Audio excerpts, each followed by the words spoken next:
and restoration, it's conservation. Conservationists tell us that black is particularly susceptible to degradation. They could make it blacker, but we don't want to. We want you to see that this hat had a journey. It is made of silk. It is a loose weave silk. It is stretched very tightly around a composite material. It went to the War Department, then the Treasury Department, the State Department, and then when it was given to the Smithsonian, we chose not to put it on display. Our secretary at that time was more about research than displaying objects and felt it was perhaps too political. And so it sat in our dank basement for a good 25 years, hence it's in terrible condition. We like it that it's kind of forlorn and sad looking, because this is the hat Abraham Lincoln was wearing on April 14th, 1865, the night that he was assassinated in the Ford Theater, just a few blocks from this building where you are now. He was not the only intended victim. John Wilkes Booth was the one who killed this president, but the vice president, Andrew Johnson, was supposed to also die that night.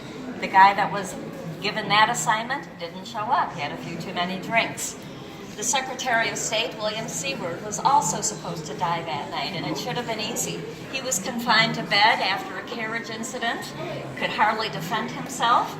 His assailant used a knife, and he used that knife on people who tried to prevent him from getting into the room. Sorry to bother you, but who was the one who had the knife? The assailant, I don't know his name, for William Seward, the Secretary of State.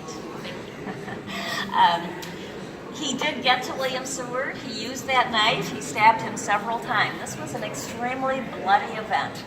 But the only victim was Abraham Lincoln. William Seward survived his wounds.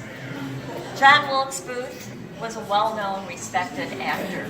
He was familiar with the Ford Theater. He was not performing that night, but he knew the performance. It was a comedy, Our American Cousin. He knew exactly when there would be laughter from the crowd.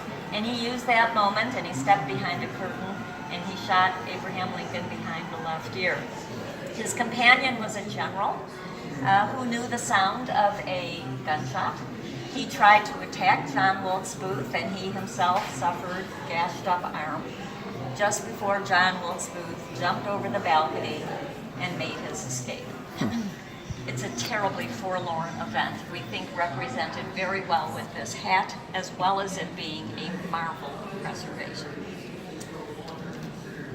The band, by the way, this funeral of Abraham Lincoln set many precedents.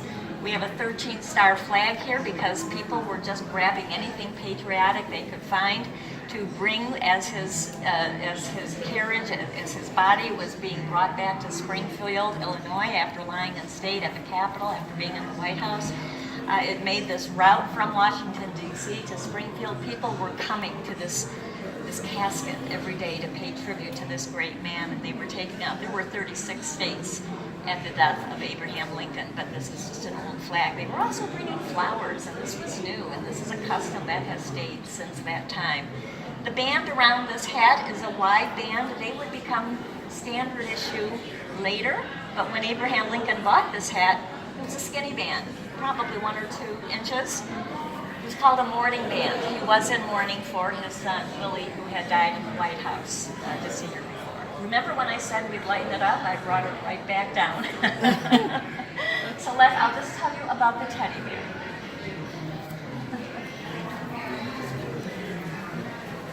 This section could have been in that American Democracy exhibit because it talks about we the people, we have a right to capitalize on the presidency. You cannot issue a toy for a child of a president, but presidents are fair game. We make movies about them, we make TV shows, we can imitate them for money if we wish. And in 1902, a toy company manufactured a toy and named it after one of our presidents. Anybody know what I'm talking about? I think I already told you. I'm talking about the teddy bear named after Theodore Roosevelt, the great hunter who went shopping and supposedly saved a little cub, a little bear. And so there are all these little baby bears. The true story is that it was an old bear, a sick bear, that was captured, tied to a tree so that the president could look like he was being successful on this particular hunting trip. He was not. It was an old bear that Theodore Roosevelt spared. I think just as noble, but we do try to clear up that story. The rest of the objects here, we're talking about post-presidential lives. I think meant to show you that there is some variety among these men who have been our presidents. Some of them golf, some of them travel. John Quincy Adams remained in politics. We have a point here. Most of our presidents become elder statesmen. Now I do want to get you downstairs, but I also want to tell you all about our entire wing that is about our military conflicts.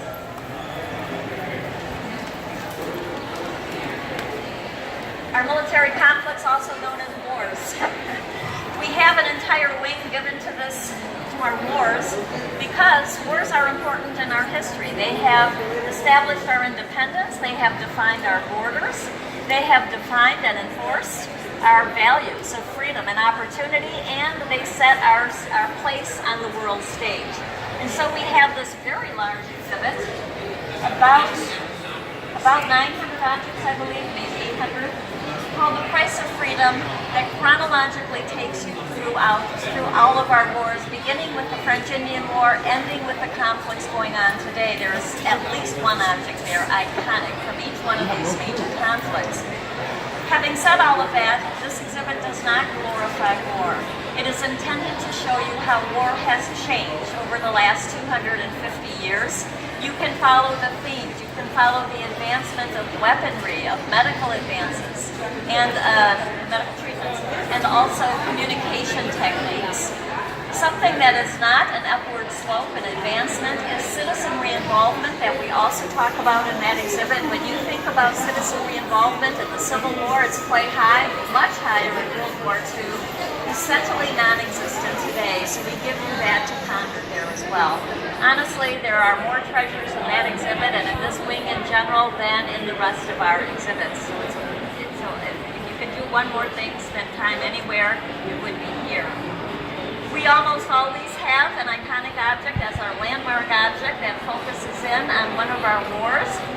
The one that's leading is World War I. It was installed in 1917 to commemorate the centennial. It was installed in 2017 to commemorate the centennial of our entry into that war in 1917.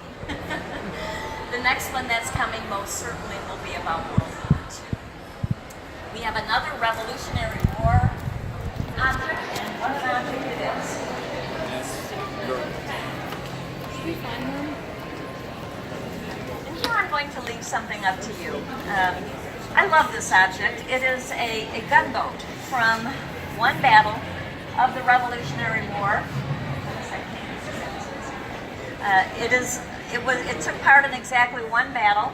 It was built in 1776. It sunk in that battle. We lost the battle. It was excavated and put on display on Valcour Island. And in 1964, like that statue, well, we got it. We asked for this, though. It was hoisted up into the building before the exterior walls were in place, and it was placed on this stand. It's a very flat-bottomed boat, and we can't move it. And it tells a wonderful story, but I do want to point out that it is 12:09. We've been talking for more than an hour.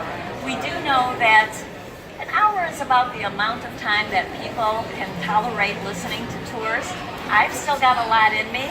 I've still got a wing on the second floor and the entire first wing. I can move on, or I can tell you this fun little story. Show of hands, up and down. We're good. I want to know about that. I kind of teased you into wanting to know about that. I love the story because it involves Benedict Arnold. Do any of you know who Benedict Arnold is? We don't teach him so much anymore. His name is synonymous with being a traitor. He is still this country's most infamous traitor. But he was no such thing. In 1776, he built his boat. He was one of George Washington's right-hand men.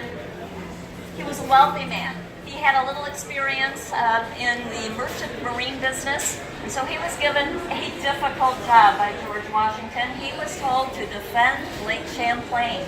Lake Champlain, we do have a map of it here.